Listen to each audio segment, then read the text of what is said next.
friends, welcome back to my channel, your online teacher. അപ്പോൾ നമ്മൾ chapter 1 complete ആയിട്ട് last വീഡിയോയിൽ നോക്കിയിരുന്നു.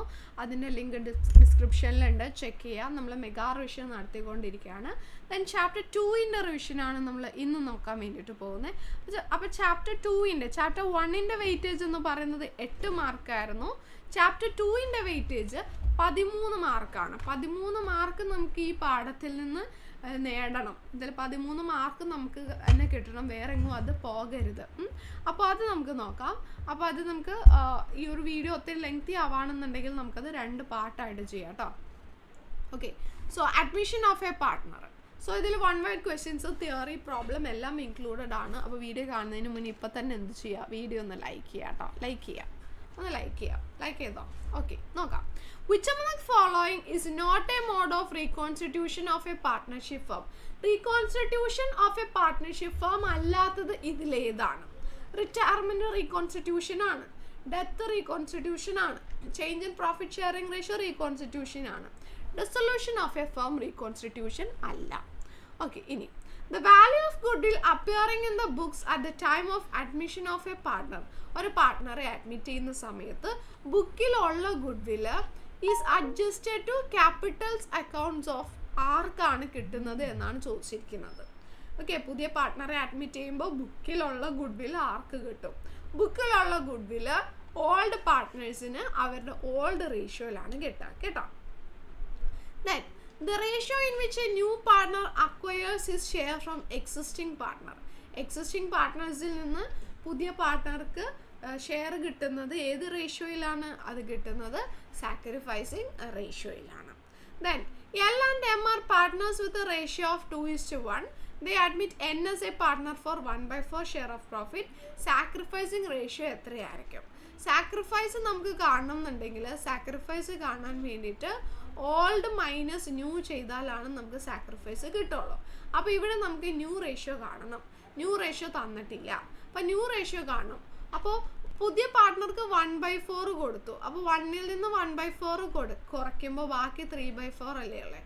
മൊത്തം ഷെയർ 1, അതിൽ നിന്ന് പുതിയ ആൾക്ക് 1/4 കൊടുത്തപ്പോൾ ബാക്കി 3/4 ഉണ്ട്. ഇത് എല്ലിൻ്റെയും എമ്മിൻ്റെയും കൂടി ചേർത്തിട്ടാണ്. അത് അവർക്ക് കിട്ടുമെന്ന് എത്ര കിട്ടുമെന്ന് നോക്കാം. അതാണ് അവരുടെ new share. New share of എല്ലിൻ്റെ ന്യൂ ഷെയർ എത്രയായിരിക്കും?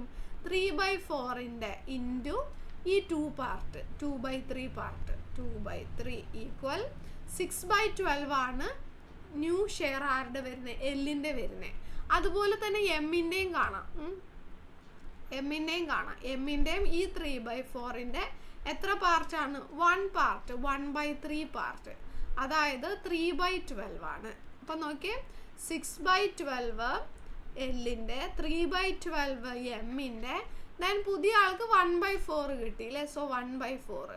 അപ്പോൾ ഇതിൽ ഡിനോമിനേറ്റർ ഒന്ന് സെയിം ആക്കണ്ടേ? അപ്പോൾ 4ന് നമുക്ക് 12 ആക്കാൻ എന്ത് ചെയ്താൽ മതി? ഇൻറ്റു 3 ചെയ്താൽ മതി. അപ്പോൾ അതെന്താകും? 3/12 ആയി. സോ 6:3:3. ഇതിന് മീൻസ് അർദ്ധാക്കാലോ. 6നെ ഡിവൈഡഡ് ബൈ 3 ചെയ്താൽ 2 കിട്ടും. 3നെ ഡിവൈഡ് ബൈ 3 ചെയ്താൽ 1 കിട്ടും. ഇതിനെ ഡിവൈഡ് ബൈ 3 ചെയ്താൽ 1 കിട്ടും. ഒരേ നമ്പർ വെച്ചാൽ വെട്ടിച്ചുരുക്കണ്ടേ. സോ ന്യൂ റേഷ്യോ 2:1:1 ആണ് ന്യൂ റേഷ്യോ എന്ന് പറയുന്നത്. ന്യൂ റേഷ്യോ കണ്ടുപിടിച്ചാലാണ് നമുക്ക് എന്ത് ചെയ്യാൻ പറ്റുള്ളൂ?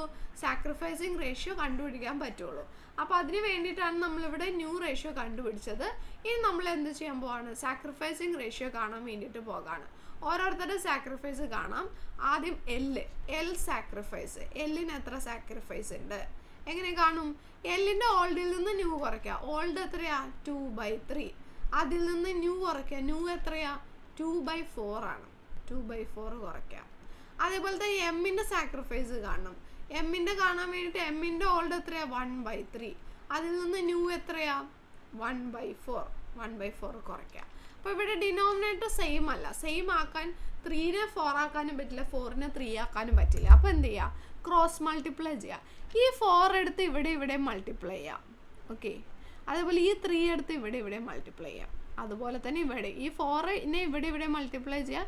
ഈ 3നെ ഇവിടെ മൾട്ടിപ്ലൈ ചെയ്യാം. ഓക്കെ, ഇവിടെ ശ്രദ്ധിച്ചേ. അപ്പോൾ എന്ത് വന്നു? 8/12 മൈനസ് 6/12 ഈക്വൽ 2/12 എന്ന് കിട്ടി. ഇവിടെയാണെങ്കിലോ 4/12 മൈനസ് 3/12 ഈക്വൽ 1/12 എന്ന് കിട്ടി. അതായത് 2ഉം 1ഉം. സോ 2:1 എന്ന് പറയുന്നതാണ് ഇവരുടെ സാക്രിഫൈസിങ് റേഷ്യോ.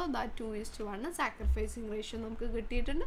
അതാണ് ആൻസർ. ഓക്കെ, വീഡിയോ ഒന്ന് പോസ് ചെയ്ത് നിങ്ങൾ ഓരോന്ന് ചെയ്ത് പഠിച്ചു പോകാട്ടെ, എന്നാലേ ഇത് കിട്ടുള്ളൂ. അടുത്തത് നോക്കി, ന്യൂ റേഷ്യോ കാൽക്കുലേറ്റ് ചെയ്യുന്ന ഒരു ക്വസ്റ്റ്യൻ ആണ്. അതിപ്പോൾ ഓൾറെഡി നമ്മൾ ചെയ്തു. അതേപോലെ തന്നെ ഇനിയിപ്പോൾ ഞാനത് ചെയ്യുന്നില്ല. അത് 3:1 പുതിയ ആൾക്ക് 1/4 ആണ് കൊടുത്തിരിക്കുന്നത്. ഓക്കെ, അപ്പോൾ റേഷ്യോയുടെ ക്വസ്റ്റ്യൻസ് ഓൾറെഡി നമ്മൾ വേറെയും ചെയ്തിട്ടുണ്ട്. ആ റേഷ്യോയുടെ എല്ലാ ടൈപ്പ് ചെയ്തിട്ടുണ്ട്. അത് ഞാൻ ഡിസ്ക്രിപ്ഷനിൽ അതിൻ്റെ ലിങ്ക് കൊടുക്കാം കേട്ടോ. ഇവിടെ ഈക്വലി ആണ് 1/4 എന്ന് പറഞ്ഞ് ഈക്വലിയാണ് കിട്ടുന്നത്. ഇപ്പോൾ ശ്രദ്ധിച്ച് വേണമെങ്കിൽ ഈ കൂട്ടത്തിൽ തന്നെ പറഞ്ഞു പോകാം. 3:1 ആണ് ഓൾഡ് റേഷ്യോ. പുതിയ പാർട്ട്ണറെ അഡ്മിറ്റ് ചെയ്ത് 1/4. ആ 1/4 ഈക്വലി ആണ് കിട്ടിയത്. ഈക്വലി കിട്ടിയെന്ന് പറയുമ്പോൾ നമ്മൾ എന്ത് ചെയ്യണം? 1/4നെ × 2 ചെയ്യുക. അപ്പോൾ നമുക്ക് 2/8 എന്ന് കിട്ടും. എന്നിട്ട് ആ 2/8നെ പകുതിയാക്കിയേ. അപ്പോൾ നമുക്ക് എന്താ കിട്ടുക? 1/8. അതായത് രണ്ടുപേരും 1/8 കൊടുത്തു എന്ന് കിട്ടും. അപ്പോൾ എയുടെ ന്യൂ ഷെയർ കാണാൻ എയുടെ ഓൾഡ് ഷെയറിൽ നിന്ന് 1/8 കുറച്ചാൽ മതി. ബിൻ്റെ ന്യൂ ഷെയർ കാണാൻ ബിൻ്റെ ഓൾഡ് ഷെയറിൽ നിന്ന് 1/8 കുറച്ചാൽ മതി. കാരണം അവർ രണ്ടുപേരും 1/8 കൊടുത്തത്. ദെൻ സിൻ്റെതോ 2/8 ആണ്. സോ 5/8, 1/8, 2/8. സോ 5:1:2 എന്ന് പറഞ്ഞിട്ട് കിട്ടും. Okay, then list out the various rights acquired by a new partner. ഒരു പാർട്ട്ണർക്ക് കിട്ടുന്ന റൈറ്റ്സ് എന്തൊക്കെയാണ്? Right to share the profits of the firm. ഫേമിൻ്റെ പ്രോഫിറ്റ്സിൽ ഒരു ഷെയറും right to share the assets of the firm. ഫേമിൻ്റെ ആസറ്റ്സിൽ ഒരു ഷെയറും. ഇനി AB ലിമിറ്റഡിന് ഒരു ആവറേജ് പ്രോഫിറ്റ് 50,000 കിട്ടിയിട്ടുണ്ട്. ഓക്കെ, ഇവിടെ എഴുതാം. Average profit equal 50,000. Then capital എന്ന് പറയുന്നത് 3 lakh ആണ്. നോർമൽ റേറ്റ് ഓഫ് റിട്ടേൺ 10% ആണ്. സൂപ്പർ പ്രോഫിറ്റ് മെത്തേഡിൽ ഗുഡ് വില്ല് കാൽക്കുലേറ്റ് ചെയ്യണം. അപ്പോൾ അതിൽ ആദ്യം നമുക്ക് ആവറേജ് പ്രോഫിറ്റ് കിട്ടിയിട്ടുണ്ട്. ചോദ്യത്തിൽ 50,000 തന്നിട്ടുണ്ട്.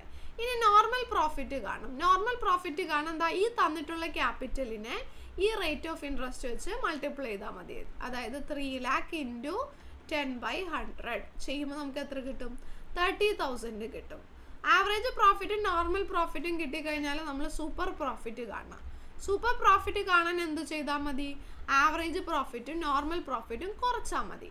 ആവറേജ് പ്രോഫിറ്റ് 50,000, അതിൽ നിന്ന് നോർമൽ പ്രോഫിറ്റ് 30,000 കുറയ്ക്കുമ്പോൾ 20,000 ആണ് സൂപ്പർ പ്രോഫിറ്റ് എന്ന് പറയുന്നത്. ഓക്കെ, ഇനി ഇത് capitalisation of super profit method ആയതുകൊണ്ട് ഗുഡ് വില്ല് കാണാൻ വേണ്ടി goodwill equal super profit 20,000 × 100 divided by normal rate of return ചെയ്യാം. അപ്പോൾ നമുക്ക് എന്ത് കിട്ടും?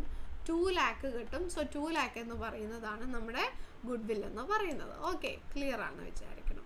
ദെൻ ഗുഡ് വില്ലിനെ അഫക്റ്റ് ചെയ്യുന്ന 3 ഫാക്ടേഴ്സ്. ബിസിനസ്സിൻ്റെ നേച്ചർ, നല്ല വാല്യൂ ആഡഡ് പ്രോഡക്ട്സ് ഒക്കെ ആണെന്ന്, ഹൈ വാല്യൂ പ്രോഡക്ട്സ് ഒക്കെ ആണെന്നുണ്ടെങ്കിൽ പ്രോഫിറ്റ് കൂടും, അപ്പോൾ ഗുഡ് വില്ല് കൂടും.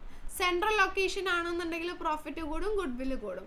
മാനേജ്മെൻറ്റ് എഫിഷ്യൻസി ഉണ്ടെങ്കിൽ കോസ്റ്റ് കുറയും, അപ്പോൾ പ്രോഫിറ്റ് കൂടും, അപ്പോഴും ഗുഡ് വില്ല് കൂടും. മാർക്കറ്റ് സിറ്റുവേഷൻ, നമുക്കൊരു മൊണോപ്പൊളി ഉണ്ട് അല്ലെങ്കിൽ കോമ്പറ്റീഷൻ കുറവൊക്കെ ആണെന്നുണ്ടെങ്കിൽ അപ്പോഴും പ്രോഫിറ്റ് കൂടും, ഗുഡ് വില്ല് കൂടും. സ്പെഷ്യൽ അഡ്വാൻറ്റേജസ് എന്തെങ്കിലും നമുക്ക് കൺസെഷൻസ് എന്തെങ്കിലുമൊക്കെ കിട്ടുന്നുണ്ടെങ്കിൽ അപ്പോഴും നമ്മുടെ പ്രോഫിറ്റ് കൂടും, അപ്പോൾ ഗുഡ് വില്ല് കൂടും. ഇനി നമുക്ക് ഈ ഒരു 3 മാർക്കിൻ്റെ ക്വസ്റ്റ്യൻ ഇവിടെ മുതലേ ഉള്ളത് നമുക്ക് അടുത്ത ക്ലാസ്സിൽ ചെയ്യാം. ഓക്കെ, ആ ക്വസ്റ്റ്യൻ, പിന്നെ നമുക്കൊരു അവരുടെ ക്യാപിറ്റലിൻ്റെ ഒരു ക്വസ്റ്റ്യനും, പിന്നെ നമുക്ക് ഇവരുടെ ബാലൻസ് ഷീറ്റിൻ്റെ ഒരു വലിയ പ്രോബ്ലം വരുന്നത്. ഇത് 3 നമുക്ക് അടുത്ത ക്ലാസ്സിൽ ചെയ്യാം. അപ്പോൾ ഈ ഒരു മെഗാ റിവിഷൻ വീഡിയോസ് നിങ്ങൾക്ക് ഹെൽപ്ഫുൾ ആണോ എന്നുള്ളത് താഴെ കമൻറ്റ് ചെയ്യാം കേട്ടോ. താങ്ക്